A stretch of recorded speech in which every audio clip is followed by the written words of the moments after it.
Okay.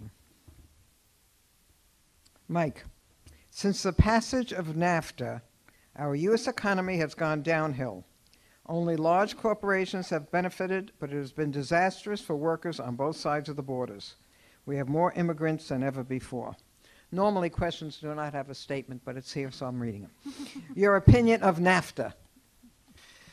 Yes, I remember when NAFTA was passed, and there was a lot of talk it would somehow bring these magical benefits. We'd all become knowledge workers while manufacturing jobs would be outsourced. And, you know, I'm a scientist. I look at the data.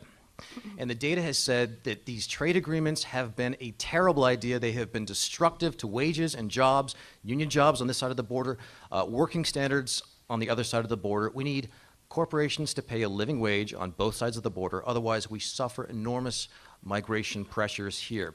And the CAFTA and Free Trade of the Americas Agreement, I stand against. There was a recent vote for regarding the Peru CAFTA bill. And Peru's labor groups and religious groups and union groups here in America were screaming. Peru was saying, don't do to us what NAFTA did to Mexico. Don't, please. And I regret to say that the incumbent Ms. Davis voted for that Peru CAFTA bill. I will oppose these trade agreements. We need fair trade, not free trade.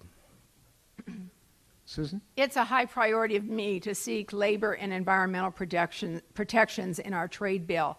And that's why I've been a strong voice in trying to work with both sides to work through these agreements. And in fact, the Democrats were able to have protections, all the ILO protections, the International Labor Organization protections built into the bill. The key really is enforcement. And I think that's what we have to work much, much harder on, and I will certainly be doing that. I think it's also important when we look at trade to understand the total picture of the economy. One of the things that I hope we'll talk about are energy consumption, is healthcare, and the impact that that has on businesses here. We need to do everything that we can to keep businesses here, but we also need to know that we have to address healthcare issues, we have to address efficiency issue as well, so that that also is an incentive for businesses to stay here in the United States.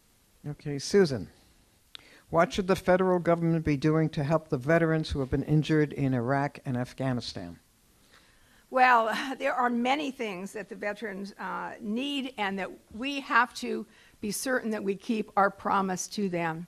Here it is, Memorial Day. And they want to be remembered because, in fact, we wouldn't be here if it weren't for our veterans who have fought for our freedom. I have worked very, very hard on these issues, along with Congressman Filner, because I believe not only do we need to take care of the veterans, we need to take care of our troops while they're in the field. We need to be sure that what we're doing there is helpful to them and that they're getting the kind of support that they need. I have supported increasing veterans benefits. I am working very, very hard on post-traumatic stress disorder, I'd like to say condition, and traumatic brain injury today, because those are the signature illnesses and the signature problems that our men and women are facing.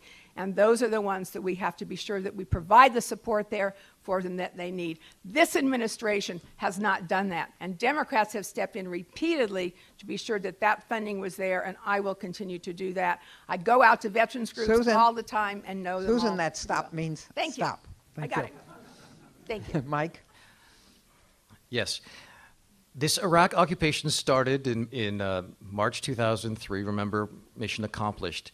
And there was frustration because up until the Democrats took back the House, it seemed like we couldn't get anywhere. And after November 7th, 2006, across the country, you voted in a wave of Democrats to end the war. Why? We're creating more and more traumatized and damaged veterans. Did you know that there's been up to 300,000 soldiers with traumatic brain injuries and other mental PTSD? On any given night, there are up 400 to 600,000 U.S. veterans from different conflicts. There's 1,000 suicide attempts by veterans every day. And the violence will continue. What are we doing to the flower of a generation? I think this Congress has failed to stand up to prevent further damage to our vets. They took an oath to uphold and defend the Constitution, to defend this republic. America needs to keep its promise to its soldiers and veterans. Okay, thank you.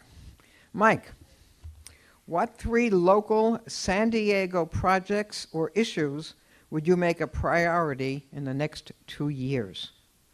First, I I know, think that's that's rough to get thrown at you. all right. away. Yes, and keeping in mind that Congress, with federal authority, does not always have the liberty to influence local areas, except for through controversial pork barrel and earmark arrangements. But I'll tell you what I will support, and I'd like to see happen. San Diego, we feel we're at the crux of this energy crisis. Energy prices are through the roof. San Diego can first take the lead in green energy, renewable. We've got Jim Bell implement the Jim Bell's project, the Apollo Alliance. We can show the rest of the country how to become energy and water secure and make San Diego the leader. We have the brainpower and the people to do it. Second, I think we need to separate corporation and state. We need to stand up against the influence of developers, and along those lines, I want something that no one is talking about, a public park at Navy Broadway. The Navy land there, no more giveaways of our public land to private developers, not to Doug Manchester. Certainly, I will fight for a public park there. I will call it Veterans Park at Navy Broadway. It will bring revenue to the city. It will extend business hours. It will be a landmark icon. It's a place to smooch with your sweetie, to have lunch, for our soldiers to grow. Thank you. I'll fight for that. Okay. Susan? Thank you very much. Well, Mike and I certainly do agree wholeheartedly on the issue of energy here. And I actually just spent yesterday with a gentleman who is helping to green the Capitol with UCSD, with SSDSU, talking about how they are doing in this area and how we can do better. And we're going to try and have a few of the communities here in San Diego be a model for the country in the way that they provide for a smaller carbon footprint. That's what we're all trying to get at. And we can do many, many things to change that. The other issues, I think, that I work hard for, as you may know, is making certain that the toll road in North San Diego County, that has to go through the kind of environmental regulations that any other project like that would have to go through. There is a wonderful state park there. There are the Trestles Beach, and I've been fighting hard to be certain that those who want to push for that obey the California laws. And finally, the North Broadway complex, I've been real involved in that as well. And I'm disappointed, by the way, it's gone, but I'm still working hard on it. Okay.